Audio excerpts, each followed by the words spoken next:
Squid game season 3 2 दिन हुए हैं इसे रिलीज हुए और ये इंटरनेट के ऊपर एक अलग ही सेंसेशन बन चुका है। और हो भी क्यों ना, क्योंकि इस सीजन में काफी कुछ हुआ है एज कम्पेयर टू सीजन 2। सो अगर तुमने सीजन 3 नहीं देखा है तो जाके देखो, बट उससे पहले मेरा ओपिनियन तो सुन के जाओ। एनीवेज, पहले तो अपन स्पॉइलर फ्री बात करेंगे इस सीजन के बारे में। देन इसके बाद जो सबसे इम्पोर्टेंट पार्ट है इसकी एंडिंग, और साथ में जो क्वेश्चंस इसके एंडिंग को देखने के बाद आते उसके ऊपर भी बात करेंगे। सो देखो, पहले तो भाई लोगों का मिक्स ओपिनियन थोड़ा सीजन 3 के ऊपर, बट मुझे सीजन 3 पसंद आया है। जो प्रॉब्लम्स सीजन 2 में थी वो सीजन 3 में फील होती नहीं है। जैसे सीजन 2 में पेसिंग का इशू था। शो देखते वक्त ऐसा फील होता था कि भाई ये इतना क्यों खींच रहे शो को, बट सीजन 3 में ऐसा फील होता नहीं है क्योंकि सीजन 3 की पेसिंग अच्छी है। ये वाले सीजन में लिटरली 6 ही एपिसोड है, मतलब ज्यादा बड़ा सीजन नहीं है। इनफैक्ट ये सबसे छोटा सीजन है स्क्विड गेम का। बट छोटा सीजन होने के बाद भी स्टोरी में यहाँ पे काफी प्रोग्रेशन हुई है as compare to season 2। Season 2 में भाई 7 एपिसोड्स थे, बट उसमें इतनी स्टोरी प्रोग्रेशन थी ही नहीं। बट सीजन 3 उन्होंने कॉम्पैक्ट रखा और हर एक एपिसोड एक्शन पैक्ड है। सो बिंज वॉच तो तुम कर सकते हो, बोर नहीं होने वाले। प्लस कुछ ऐसे मोमेंट्स थे जो कि थोड़े अनप्रेडिक्टेबल थे। मतलब मोस्टली तो तुम प्रेडिक्ट कर लेते हो कि हाँ ये ऐसा ही होने वाला है, बट कुछ ऐसे मोमेंट्स थे जो कि अनप्रेडिक्टेबल थे। कोई फालतू की कॉमेडी नहीं जैसा सीजन 2 में था। पूरे 6 एपिसोड्स एकदम सीरियस, और ऑनेस्टली मुझे ये सीरियस टोन ही पसंद है स्क्विड गेम के ऊपर। और कुछ कैरेक्टर्स के कैरेक्टर डेवलपमेंट तो काफी खतरनाक हुए, स्पेशली फ्रंटमैन। वैसे उसके ऊपर आगे बात करेंगे स्पॉयलर्स के साथ। बट ओवरऑल ये season as a finale, although ये फिनाले नहीं है, तुम्हें भी पता है मुझे भी पता है, बट फिर भी ये सीजन एज अ फिनाले अच्छा है। मैंने एक्सपेक्ट नहीं किया था कि भाई ये सीजन अच्छा होगा, क्योंकि सीजन 2 देखने के बाद ऑलरेडी मेरी एक्सपेक्टेशन काफी लो हो गई थी। सो हाँ, देखो कोई कुछ भी बोले, मुझे सीजन 3 अच्छा लगा। मतलब एकदम पीक भी नहीं है सीजन 1 जितना, बट सीजन 2 जितना बुरा भी नहीं है। सो डेफिनेटली सीजन 3 तुम्हें पसंद आएगा। मैंने वीडियो के स्टार्ट में कहा था कि भाई लोगों का मिक्स ओपिनियन है इस सीजन के बारे में। पता है ऐसा क्यों? इसकी एंडिंग की वजह से। अब इसके एंड में ऐसा क्या हुआ बताता हूँ मैं, बट पहले तो स्पॉइलर वार्निंग। आगे यहाँ से सारे स्पॉइलर से। सो एंड वाले गेम में अपन देखते कि अपना मेन कैरेक्टर सोंग ग्यून, वो बच्चा और उसका बाप तीनों बचे हुए। अब ये हरामी जीतने वाला तो है नहीं, ये अपन सबको पता था।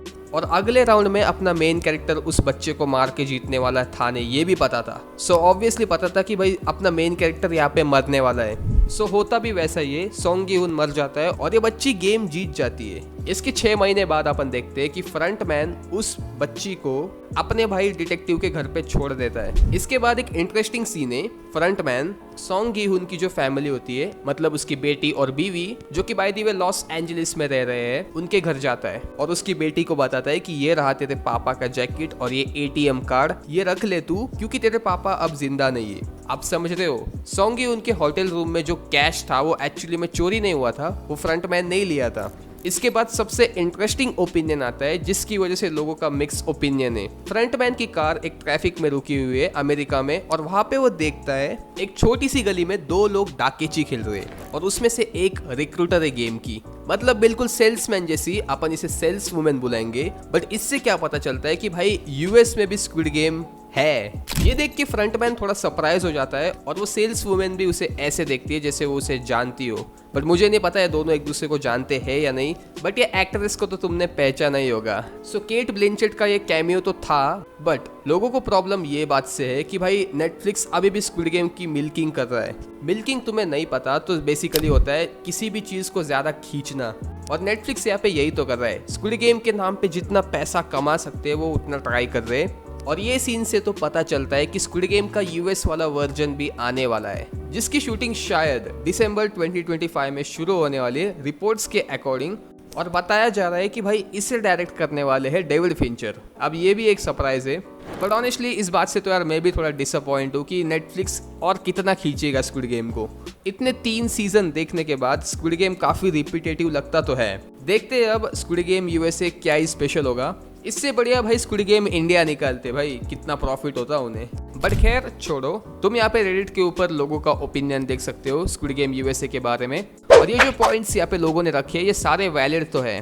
पता चल रहा है भाई अमेरिकन्स भी सारे साउथ कोरियन गेम्स ही खेल रहे हैं, एकदम मिस्टर बीस्ट वाले स्क्विड गेम की वाइब। अगला क्वेश्चन जो एंडिंग देखने के बाद आता है कि भाई उस बच्ची की केयर किसने की? I mean, वो बच्ची गेम तो जीत गई, बट 6 महीने बाद अपन देखते कि उसे डिटेक्टिव के घर पे छोड़ दिया है। बट उस 6 महीने के टाइम पीरियड में उस बच्ची की केयर किसने की? मे बी फ्रंट मैन ही हो सकता है जो कि उस बच्ची की केयर कर रहा है, बट ये सुनने में काफी अजीब नहीं लग रहा। मतलब मानना पड़ेगा कि गीहुन की डेथ ने फ्रंट मैन को काफी चेंज कर दिया है।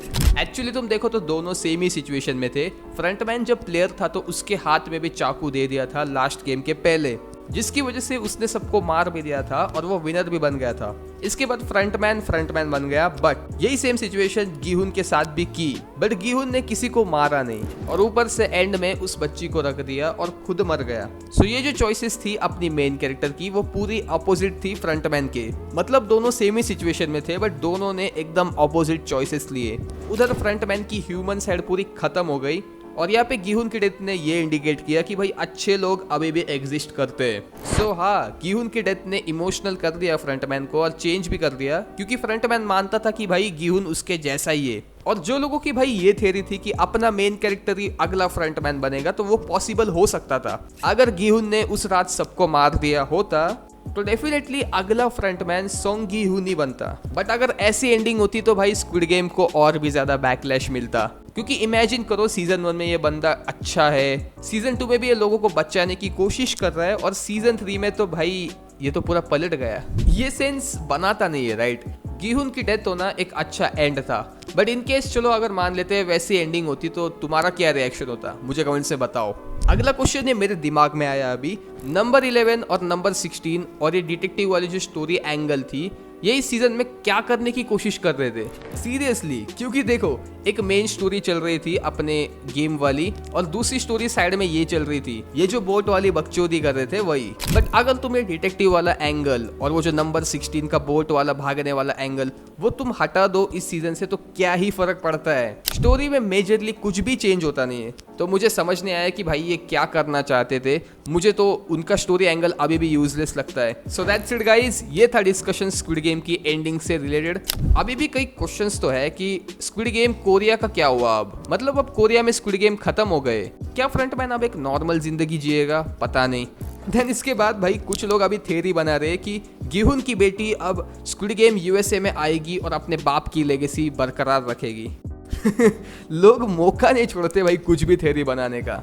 यार मैं तो अभी भी कह रहा हूँ स्क्विड गेम इंडिया बनाओ, मजा आ जाएगा। सो अगर तुम्हें वीडियो पसंद आई तो लाइक कर सकते हो, सब्सक्राइब करना है तो वो भी कर सकते हो, और अगर तुम्हारा कोई क्वेश्चन है एंडिंग के बारे में तो वो लिखो कमेंट्स में।